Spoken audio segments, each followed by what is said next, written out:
Hi friends, welcome to my channel. ഇന്ന് ഞാൻ share ചെയ്യുന്നത് ഇഫ്താർ സ്പെഷ്യലായ തരിക്കഞ്ഞിയുടെ റെസിപ്പിയാണ്. നോമ്പിന് നിർബന്ധമായിട്ടുള്ളൊരു ഡ്രിങ്കാണിത്. അപ്പം നമുക്ക് നേരെ വീഡിയോയിലോട്ട് പോവാം.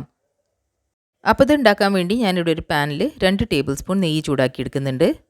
നെയ്യ് നന്നായിട്ടൊന്ന് ചൂടായി കഴിഞ്ഞാൽ നമുക്കിതിലേക്ക് 1/4 കപ്പ് റവ ചേർത്ത് കൊടുക്കാം. ഞാനിവിടെ ഉപ്മാവിനൊക്കെ എടുക്കുന്ന റവയാണ് എടുത്തിട്ടുള്ളത്. ഇനി നമുക്കിതൊന്ന് റോസ്റ്റ് ചെയ്തിട്ടെടുക്കാം. റവയുടെ കളറൊന്നും ഒട്ടും ചേഞ്ച് ആവാത്ത രീതിയിൽ വേണം ഇത് റോസ്റ്റ് ചെയ്തിട്ടെടുക്കാൻ. നിങ്ങൾക്ക് വേണമെങ്കിൽ ഇതിൽ റോസ്റ്റഡ് റവ ചേർത്ത് കൊടുക്കാം. ഇപ്പം റവ റോസ്റ്റായി കിട്ടിയിട്ടുണ്ട്. ഇത്രയും റോസ്റ്റായാൽ മതി. ഇപ്പം നല്ലൊരു സ്മെല്ലൊക്കെ വരാൻ തുടങ്ങിയിട്ടുണ്ട്. അപ്പം നമുക്കിനി ഇതിലേക്ക് 1/4 കപ്പ് സേമിയ ചേർത്ത് കൊടുക്കാം.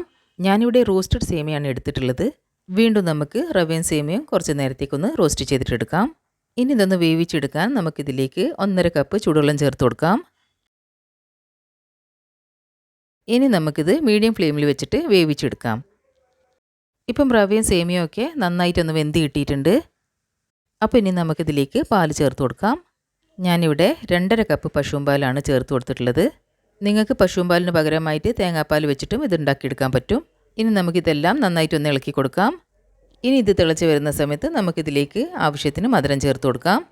ഞാനിവിടെ 1/4 കപ്പ് പഞ്ചസാര ചേർത്ത് കൊടുക്കുന്നുണ്ട്. പഞ്ചസാരക്ക് പ്രത്യേക അളവൊന്നുമില്ല, ഓരോരുത്തരുടെ ആവശ്യത്തിനനുസരിച്ചിട്ട് ചേർത്ത് കൊടുക്കാം. പിന്നെ ഇതിലേക്ക് ഫ്ലേവറിന് വേണ്ടിയിട്ട് 1/2 ടീസ്പൂൺ ഏലക്കാപ്പൊടിയും 1 നുള്ളു ഉപ്പും കൂടി ചേർത്ത് കൊടുക്കുന്നുണ്ട്. ഇനി ഇതെല്ലാം നമുക്ക് നന്നായിട്ടൊന്ന് മിക്സ് ചെയ്തിട്ടെടുക്കാം. ഇനി ഈ തരിക്കഞ്ഞി ഒന്ന് തിക്കായി കിട്ടുന്നവരെ നമുക്കിത് തിളപ്പിച്ചിട്ടെടുക്കാം. ഇപ്പോൾ ഇത് നന്നായിട്ട് തിളച്ച് വന്നിട്ടുണ്ട്. തരിക്കഞ്ഞി അത്യാവശ്യം നല്ല തിക്കായിട്ട് തന്നെ കിട്ടിയിട്ടുണ്ട്. അപ്പം ഇനി നമുക്ക് ഫ്ലെയിം ഓഫ് ചെയ്ത് കളയാം.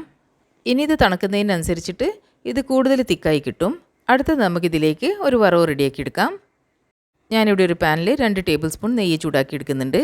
നെയ്യ് നന്നായിട്ട് മെൽറ്റായി കിട്ടിയതിൻ്റെ ശേഷം നമുക്കിതിലേക്ക് ഒരു 4 ചെറിയുള്ളി ചെറുതായി കട്ട് ചെയ്ത് ചേർത്ത് കൊടുക്കാം. ഇനി ചെറിയുള്ളി ഒന്ന് നമുക്ക് നന്നായിട്ടൊന്ന് ഫ്രൈ ചെയ്തിട്ടെടുക്കാം. അടുത്ത ഇതിലേക്ക് നമുക്ക് കുറച്ച് കാഷ്യൂ നട്ട്സ് ചേർത്ത് കൊടുക്കാം. എന്നിട്ട് ഇതൊന്ന് നന്നായിട്ട് ഫ്രൈ ചെയ്തിട്ടെടുക്കാം. കാഷ്യൂ നട്ട്സ് ഒന്ന് ഫ്രൈ ആയി വരുമ്പോൾ നമുക്കിതിലേക്ക് ഉണക്കമുന്തിരി ചേർത്ത് കൊടുക്കാം.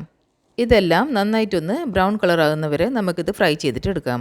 ഇപ്പോൾ ഇതെല്ലാം നന്നായിട്ട് ഫ്രൈ ആയി കിട്ടിയിട്ടുണ്ട്. അപ്പം ഇനി നമുക്കിത് തരിക്കഞ്ഞിയിലേക്ക് ചേർത്ത് കൊടുക്കാം. ഇനി ഇതെല്ലാം നന്നായിട്ടൊന്ന് മിക്സ് ചെയ്തിട്ട് നമുക്കിത് ഒരു 10 മിനിറ്റ് നേരത്തേക്ക് അടച്ചു വെക്കാം. ഇത് തണുക്കുന്നതിനനുസരിച്ചിട്ട് നന്നായിട്ട് കട്ടിയായി കിട്ടും. അപ്പോൾ 10 മിനിറ്റിന് ശേഷം നമുക്കിതൊന്ന് തുറന്ന് നോക്കാം. ഇപ്പോൾ ഇത് കണ്ടില്ലേ, നല്ല കട്ടിയായിട്ട് നല്ല തിക്കായിട്ട് തന്നെ കിട്ടിയിട്ടുണ്ട്. അപ്പോൾ നിങ്ങൾ എല്ലാവരും ഈ റെസിപ്പി ട്രൈ ചെയ്യുക. എൻ്റെ ഈ വീഡിയോ നിങ്ങൾക്ക് ഇഷ്ടപ്പെട്ടതാണെങ്കിൽ ലൈക്ക് ചെയ്യാനും ഷെയർ ചെയ്യാനും ചാനലൊന്ന് സബ്സ്ക്രൈബ് ചെയ്യാനും മറക്കരുത്.